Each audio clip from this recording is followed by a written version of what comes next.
Welcome back, everyone, here to Full Circle, Florida. They are the voice of Tampa Bay sports. Pat Donovan and Aaron Jacobson from the Pat and Aaron Show. You can catch them weekday mornings from 6 to 9 on 620 AM and 95.3 FM and on iHeartRadio. Thanks, gentlemen, for being back with us here this week. Appreciate it. It's always good to be back, and it's a monumentous occasion, right? Huge week for not just St. Petersburg, but for Tampa Bay. You know, growing up here, there was a time when I never thought we would get a baseball team. I remember the Chicago White Sox, the Seattle Mariners, San Francisco Giants. We always would get teased that we were going to get a team. And then the expansion team went Miami's way. We finally get a team.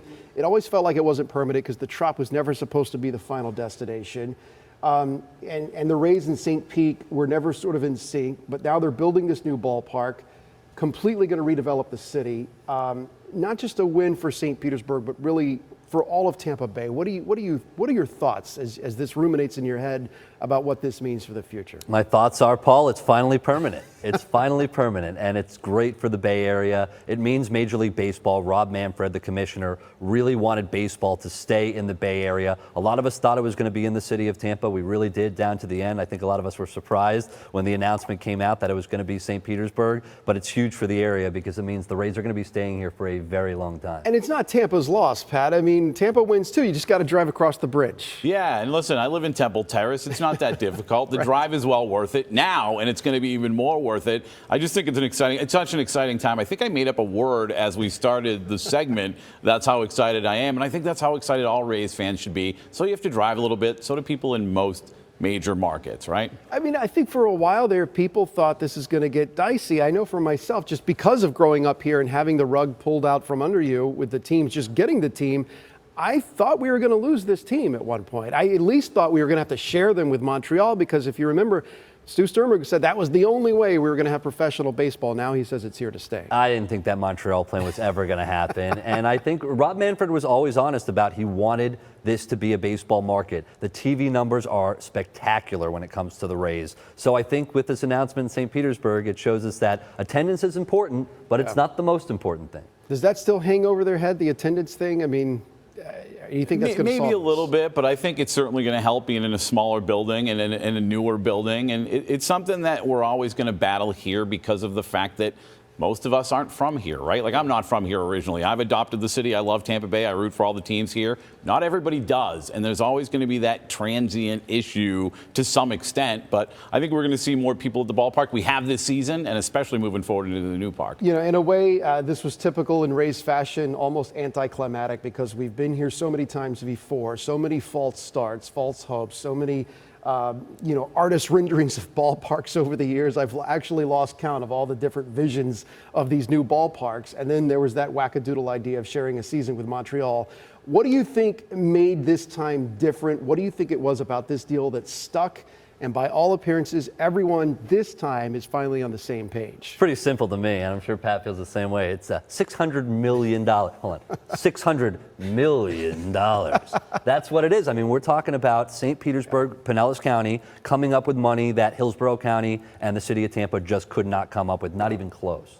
I think we say, why do they come up with the money, though, right? Yes, the money is definitely what is going to turn this thing. But at the same time, it's also urgency, right? We all knew that we were getting a little late in the game, and either they got it done or they're going to start looking elsewhere. Well, you talk about the money part, and that's always been the equation when it comes to building ballparks in big cities. They always play this sort of cat and mouse negotiation game. I mean, we saw what happened in Miami for our friends who were watching us in South Florida, and there is a lesson to be learned there in professional sports that almost be careful what you wish for. There's still some people that are upset about how that stadium deal went down. So, you know, did this play out the way you thought it would when it comes to the economics of this and the politics of this and how you get something this big done? It takes time.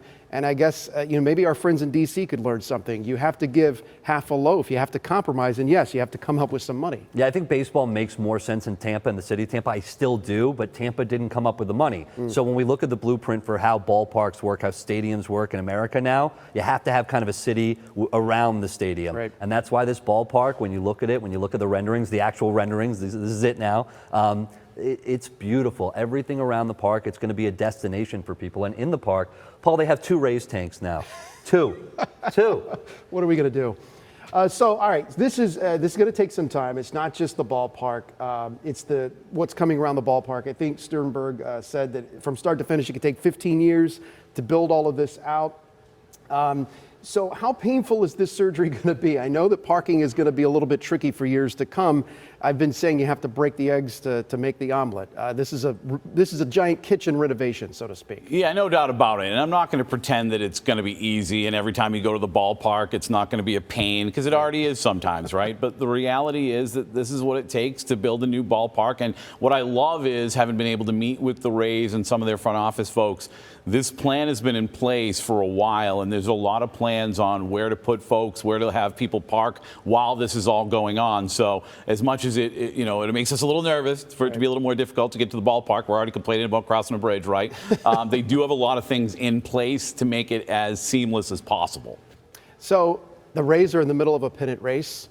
I mean, they've built this team to win year in and year out. I mean, I will say, from the product side of this team, they put a pretty consistent team on the field. You can't complain about that. There was a time there when they weren't good and they were asking for a new stadium, and it was like, what are we doing? So the fans get a good team. What do you think are their chances in the hunt for October, as they have, I think, a week left in the season? It's an understatement, the job that they're doing right now. Injuries, off the field issues. You've got guys we never expected to come up here right now. A couple days ago, Junior Caminero, he got called up, and that's going to be huge for this team. But he went from AA straight to the big league. So they got a lot of young guys. If they're going to have to use those young guys in the playoffs, it's going to be tough. You've got Baltimore in the playoffs. You've got potentially the Astros you might have to face. And then if you get to the World Series, the Braves or the Dodgers. And they still have a relatively small payroll. I mean, they're not the Yankees. Yeah, they're getting closer and closer to the middle, but you're right. They're still towards the bottom of the league. But for me, I think they're going to make it interesting in the playoffs. They're obviously going to be in the playoffs. How long can they hang around with the pitching? We'll see.